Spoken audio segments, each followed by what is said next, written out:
So I've been hesitant to do a Steam controller review. I figure you must know how I feel about the Steam controller the moment you read my website and my YouTube channel's name, the Steam Controller Fan Club. But frankly, I'm a fan of the Steam controller, so obviously I'm going to give it a good review.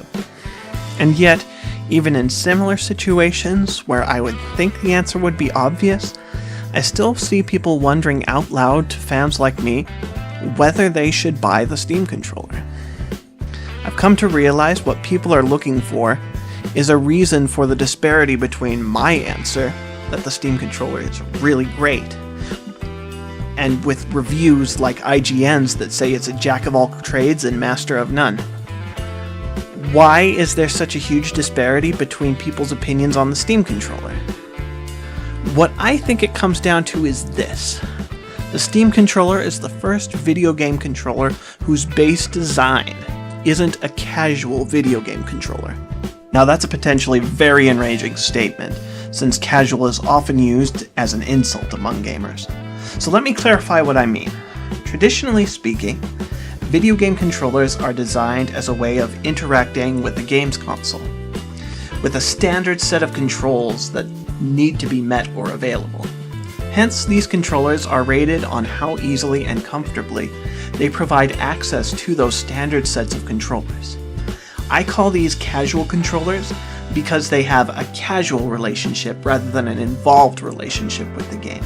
You're meant to just accept the control scheme and enjoy how well it is delivered to you.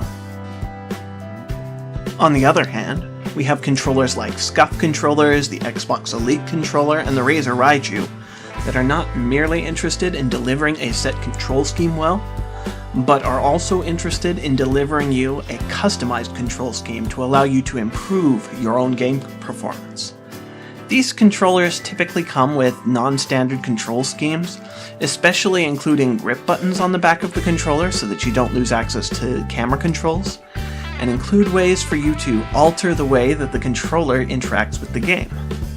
The Steam controller, though significantly lower priced and made of parts that made many reviewers feel like it was cheaply constructed, even though it's not, was built from the ground up to interface with Valve's controller configurator, giving it access to the same kind of customization for the purpose of game performance that previously required you to shell out over $100 to gain access to. It may not allow you to do hardware adjustments the way that a Pro controller may, but at the software level, it's so feature complete that it leaves people looking for a non-casual interaction almost bewildered at the possibilities towards customization that it presents to us. And even though most of that comes from the ever-increasing feature set of the configurator, the Steam controller itself is built at a hardware level that makes it favor variability. Because it has dual-stage triggers built into it, you can optionally choose to have two different actions on your trigger depending on how hard and how quickly you pull it. Because it has a gyro, you have the option to move the controller for aiming or have it emulate a driving wheel.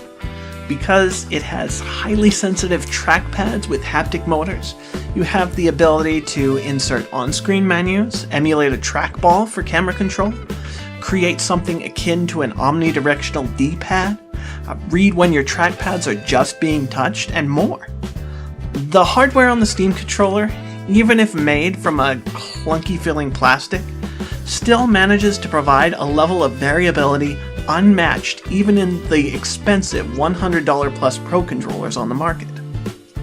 Add on top of that the Steam controller is designed from the ground up to interact with a software layer to pass information to the games that you play on it, even when natively supported, and the Steam controller becomes this fascinating way to almost create your own control schemes from the ground up with any game with which you choose to use it. And that software layer keeps getting new features added to it, the most recent one coming out over 2 years since the controller was launched. If you like controlling every facet of your game controls, the Steam controller feels like a gift that just keeps on giving. But while this is the Steam controller's strength, and the reason I have become absolutely obsessed with the thing, that's not a feature that every gamer is going to find appealing. For starters, it creates a very large barrier to entry, where you have to be learning terms like dual-stage triggers, dead zones, haptic actuators, and other controller-specific terms thrown at you, where some gamers don't even understand what those mean, or even if they do, how the information being displayed to them in their configuration relates to actual performance. And because of the variability, Valve by necessity had to remove conveyance features that other controllers have, making it a chore to figure out where to even start with the Steam controller. So now we come to the instigating question: should I buy a Steam controller? The answer is, it depends on what you're looking for in a controller. If you're looking for a laid-back and effortless gaming experience, the Steam controller is definitely not for you. The Steam controller is not a casual controller. It will require some effort on your part in order to get a full benefit out of it. But if you're looking for a way to customize your controller gaming experience at a lower price than Pro controllers, the Steam controller will give and give and give. If that sounds like you, I highly recommend getting the Steam controller, as well as subscribing to this YouTube channel for tips and tricks that will give you ideas for how to fully make use of your controller.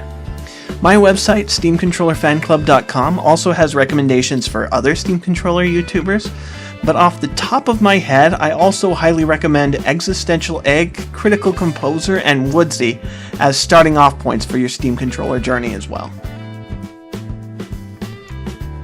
But to summarize, yes, I do love the thing. I do highly recommend the Steam controller, but only in situations where you're willing to put in a little bit of work in order to customize your gaming experience. If that's something that you want to do, the Steam controller is a great buy. This is Leo Damascus, and I'm signing off for now. Take care, guys.